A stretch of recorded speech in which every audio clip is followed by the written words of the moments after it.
Hello, this is Brian Best with my video response for our Weeks 3 and 4 video lessons covering rhetoric and the art of persuasion.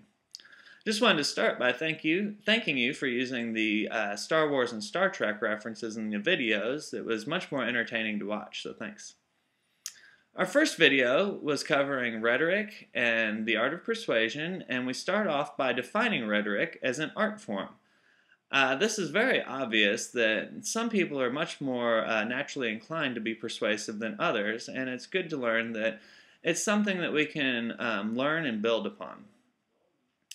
Next, we talk about Nancy Duarte's sparkline construction for persuasive speaking, and this was very impactful for me and is something that I'm definitely going to be using in my upcoming persuasive presentation. Kind of like a cause and effect. You currently are here, but if you did what I said, you'd be here. Currently here. Do what I say, you'll be up here. And it's a very, very solid and concrete format for persuasive speaking and has obviously been used very effectively throughout history.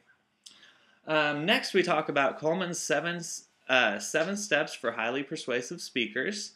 First, identifying and focusing in on that singular problem, not keeping your topic too broad, defining the cause for that problem, and coming up with a reasonable solution that everyday people can do, not something that's just so grandiose no one's ever going to be able to do it. And then focusing on logos, which is logic, pathos, which is emotion, and ethos, which is your credibility.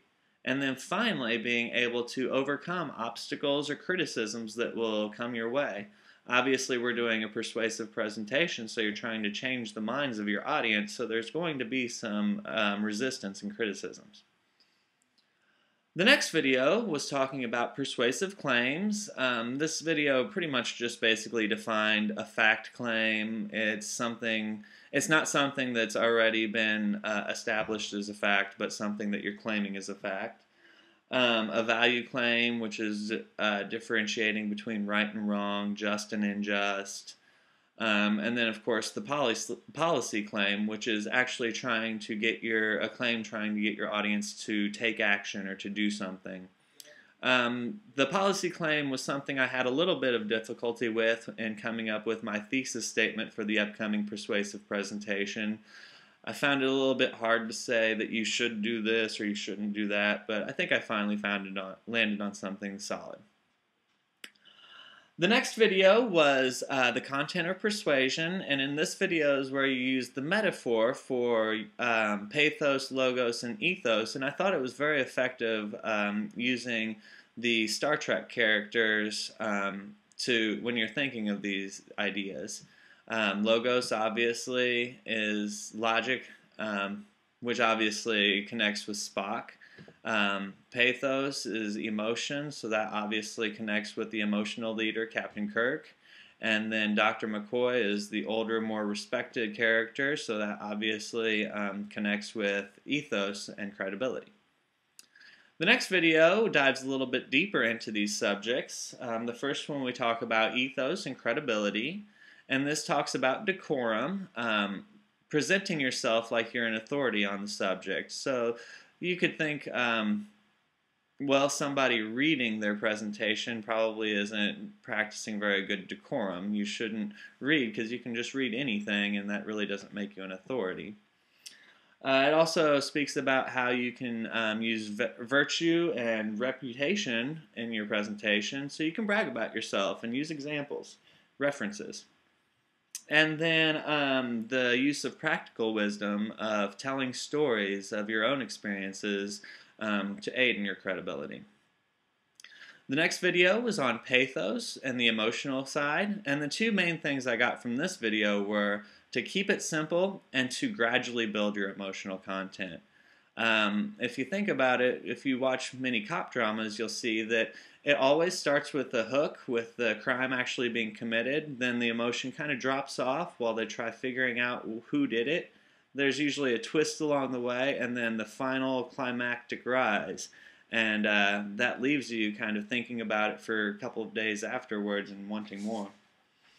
You did pose the question to us whether we thought that Lincoln used these methods in his Gettysburg Address, and absolutely. He kept it simple and short. Definitely had a gradual build to the big of the people, by the people, for the people. And then obviously used a lot of patriotism, almost instilled a sense of responsibility in the audience to not have let these men die in vain. And then, of course, he's a fantastic storyteller. The next video is over logic and logos, the deductive reasoning specifically. And this is basically using reasoning, learning through studying, argument by commonplace. I really thought that your example of, well, if you want to do what's good for you and eating your peas is good for you, then you should eat your peas. The next video was over inductive reasoning and using examples to make your case. And this is kind of more solid for me. If you use outside examples, sometimes it'll sit better with me than just sometimes the deductive reasoning. And the final video then was making the logic understandable. Talked a little bit about the connotative and denotative meanings.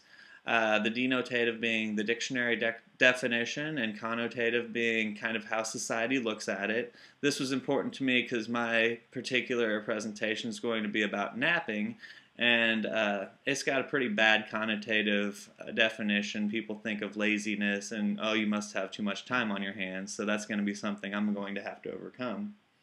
And then it also discussed cause and effect, kind of like Nancy Duarte's sparkline construction, and the use of metaphors and analogies. And overall, this video series was very informative and helpful and will be a great aid in my persuasive presentation. Thank you.